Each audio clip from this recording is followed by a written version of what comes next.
Good morning everyone! Today we will be discussing the heritage assets and new trends in cultural tourism. Before we start, let me introduce my beautiful members, which is Mejia, Minimo, Oracion, Peñaflor, Pimentel, Ramil, and me, Pineda. A heritage asset is an item which has value because of its contribution to a nation's society, knowledge, and/or culture. Such items are usually physical assets, but some countries also use the term in relation to intangible social and spiritual inheritance. One of the most popular tourist spots in the Philippines is the Banawe Rice Terraces. These terraces, which the locals refer to as the eighth wonder of the modern world, is known to have been carved into the mountains and hillsides by the local indigenous Ifugao tribes more than 2,000 years ago. The terraces are located in the Cordillera. The Ifugao have lived in the isolated region for a long time. It's about 220 miles or 350 kilometers from Manila. The perfect fusion of the physical, socio-cultural, economic, religious, and political environments is exemplified by these rice terraces. It truly is a breathtaking live cultural landscape. The Banawe Rice Terraces are one of the valuable legacies that our ancestors left for the future generations. Puerto Princesa Subterranean River National Park encompasses one of the world's most impressive cave systems, featuring spectacular limestone karst landscapes, pristine natural beauty, and intact old-growth forest and distinctive wildlife. It has been managed by the Puerto Princesa City Government since 1992.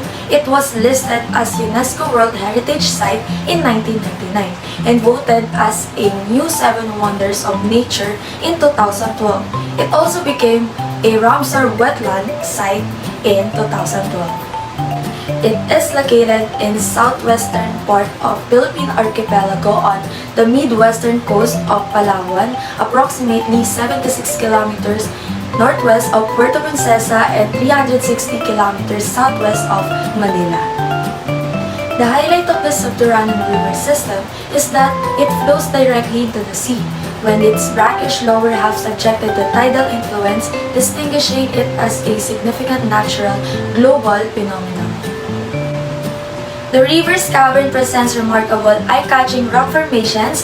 The property contains a full mountain-to-sea ecosystem which provides significant habitat for biodiversity conservation and protects the most intact and noteworthy forest within the Palawan Biogeographic Province. Holding the distinction of being the first national park devolved and successfully managed by a local government unit, the park's effective management system is a symbol of commitment by the Filipino people to the protection and conservation of their natural heritage. Vigan City Historic Town, located in Crisologo, Vigan City, Ilocos Sur, Philippines. The historic town of Vigan was established in late 1500s during the Spanish domination of the Philippines and still has the same look and feel hundreds of years later. The well-preserved city is the capital of Ilocos Sur in the northwest of Luzon, and it's also a UNESCO World Heritage Site. Its building combines Filipino, Ilocano, Chinese influences with Spanish design. The best time to visit Vigan is when the town celebrates the fiesta. An air of festivity and celebration grips the entire town for a bull week ending on 25th January each year. Many local and international visitors descend on Vigan during the Holy Week too. The streets were filled with religious processions and parades featuring statues which are quite ancient and antique, and which are mounted on beautiful designed carroza or floats. Plaza Cuartel was built by the Spaniards in the 1880s, and it was used during World War II as a military camp by the Japanese forces. Hundreds of American prisoners of war were detained from the site from 1942 to 1944, and it was used by the Japanese army to build the first airport on the island. Inside the Plaza Cuartel Park main square next to the Palawan Survivors Memorial, also known as Oak Camp 10A, the monument is a pyramid shape made of stone with 3 inscribed brass plates. The monument is about 6 feet high with a sculpture of contoured soldier easing through barbed wire on top. Fact about this Plaza Cuartel is during the Japanese occupation, the Japanese military turned it into a penal colony where they held hundreds of American soldiers. Toward the latter part of the World War II, when the Japanese knew that they were on the brink of losing the war, they decided to execute the Palawan Massacre. The remains of the American soldiers were brought back to and buried in Jefferson Barracks National Cemetery, Missouri, United States.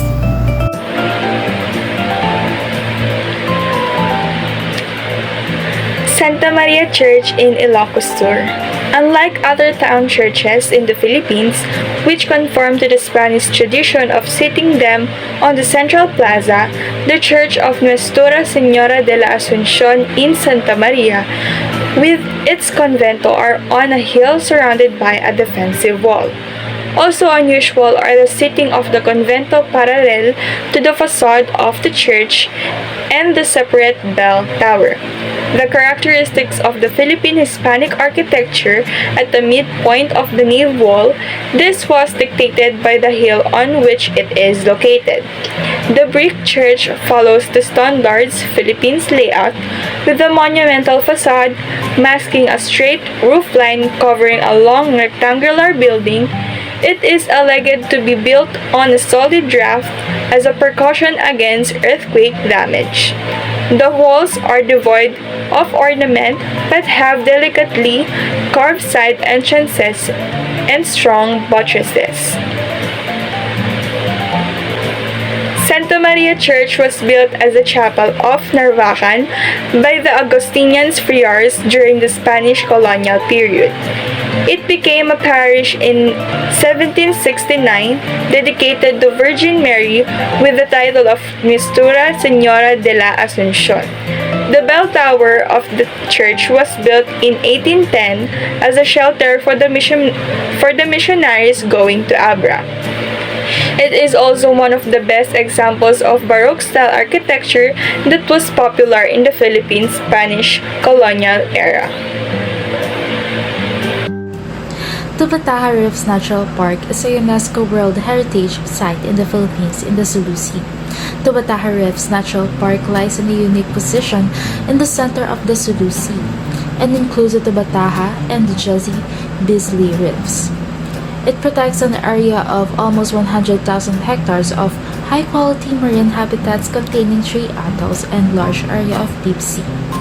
The property is a home of the great diversity of marine life. Whales, dolphins, sharks, and turtles are all amongst the key species found here. The reef's ecosystem supports over 360 species of corals and almost 700 species of fish. The reserve also protects one of the few remaining colonies of breeding seabirds in the region. The park is also known for its diverse marine life and is considered one of the best diving sites in the world. The Bataha Reefs Natural Park contains excellent examples of pristine reefs with a high diversity of marine life. The property includes extensive reef flats and perpendicular walls reaching over 100 meters depth, as well as large areas of deep sea. Do you know that the Bataha Reefs and its underwater formation took 15 million years to form? It was created from the eruption of undersea volcanoes and eventually became one of the biggest marine ecosystems in the world. Mount Hamiguitan Range Wildlife Sanctuary is a mountain located in the province of Davao Oriental, Philippines. It has a height of 1,620 meters or 5,315 feet. The mountain and its vicinity has one of the most diverse wildlife populations in the country. Among the wildlife found in the area are Philippine eagles and several species of netetes. Forming a mountain ridge running north to south along the Bojada Peninsula in the south to eastern part of the eastern Mindanao Biodiversity Corridor. The Mountain Hamiguitan Range Wildlife Sanctuary has an elevation range of 75 to 1,637 meters above sea level and provides critical habitat for a range of plant and animal species. The property showcases terrestrial and aquatic habitats at different elevations and includes threatened and endemic flora and fauna, 8 of which are found only at Mount Hamiguitan. These include critically endangered trees, plants, and the iconic Philippine eagle and Philippine kakadu. Hamiguitan Range Wildlife Sanctuary, where bonsai trees are estimated to be at least a century old. It is the largest natural pygmy forest in the Philippines. Aside from large pygmy forests, Mount Hamiguitan Range Wildlife Sanctuary is also home to the hundreds of threatened and endemic flora and fauna species. This woodland is noted for its unique pygmy forest of century-old trees in ultramafic soil with many endangered, endemic, and rare species of flora and fauna.